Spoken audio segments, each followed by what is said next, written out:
Indore collector Ashish Singh ने आज कॉलोनाइजरों के साथ बैठक की। इस दौरान कलेक्टर ने कॉलोनाइजरों को साफ कहा कि कॉलोनी के विकास के लिए आर्थिक तंगी है तो बंधक प्लॉट का विक्रय कर कॉलोनी में विकास कार्य करवा सकते हैं।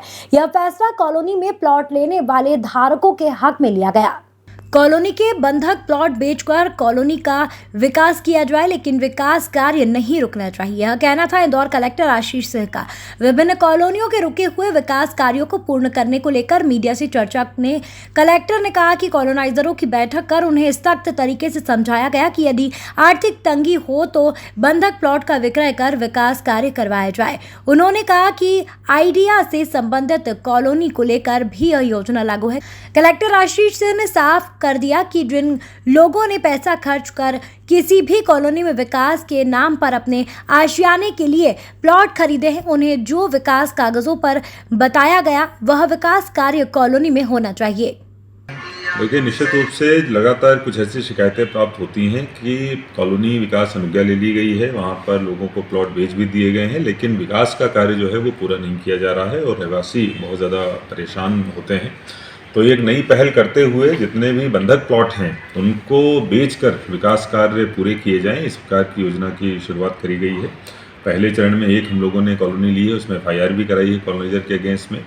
और इसका तरीका हम लोगों ने निकाला है कि जो संबंधित प्लॉट हैं वो IDA के माध्यम से बिक्री उनकी करी जाएगी और IDA के द्वारा ही उनका डेवलपमेंट किया जाएगा, क्योंकि IDA की एक्सपर्टीज़ इन दोनों ही मामलों में है। हम लोग और भी लिस्ट बनवा रहे हैं इस प्रकार के जितने भी विकास कार्य हमारे बचे हुए विभिन्न कॉलोनियों में, उन सभी में जो इस प्रकार के बंधक रखे प्लॉट हैं उनको बेचकर विकास कार्य पूर्ण कराया जाए। कि उनका दावा जो है वो खत्म किया गया है।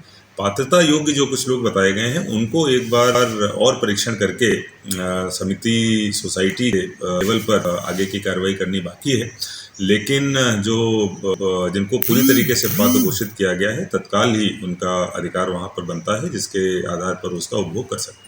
सर, जिनको जो पात्र जो कब्जा मिलता, क्या वो तुरंत मकान बनते हैं क्या? देखिए, चूंकि उसका लैंड यूज जो है वो PSP है, तो जो लैंड यूज है PSP उसी के आधार पर उनको परमिशन मिलेगी और उसी के आधार पर उनके जो नक्शे वगैरह है वो पास किए। अगर वो ऑफिसेज बनना चाहें तो PSP लैंड यूज में जितनी भी चीज़ें परमिसिबल हैं उसके आधार पर उनको अवश्य वो रहेगी पात्रता। सर, इसी संस्था की एक और कॉलोनी है महालक्ष्मी नगर, उसके लिए देखिए, अभी जो श्री महालक्ष्मी नगर है उसके लिए भी एक समिति करी गई है, गठित करी गई है। वो काफ़ी ज़्यादा सदस्यों की संख्या है, उस पर भी हम लोग काम कर रहे हैं। भविष्य में इस तरीके के जितने भी विवादित मामले हैं उनको बहुत ही पारदर्शी ढंग से डील करके सभी वहाँ के जो रहवासी हैं, वहाँ के जो पात्र लोग हैं, उनको सबको उनका हक दिलाया जाए, ये हमारी प्राथमिकता में है, जिस पर हम लोग लगातार। बता दें कि कलेक्टर आशीष सिंह के समक्ष कॉलोनी के विकास कार्य नहीं होने की शिकायत लगातार पहुंच रही है। इसको लेकर कलेक्टर ने अब नया हल निकाला है, जिसमें सरकार के पास रखे बंधक प्लॉट को कॉलोनाइजर बेचकर कॉलोनी का विकास करवा सकते हैं। इंदौर से राजीव, टाइम्स की रिपोर्ट।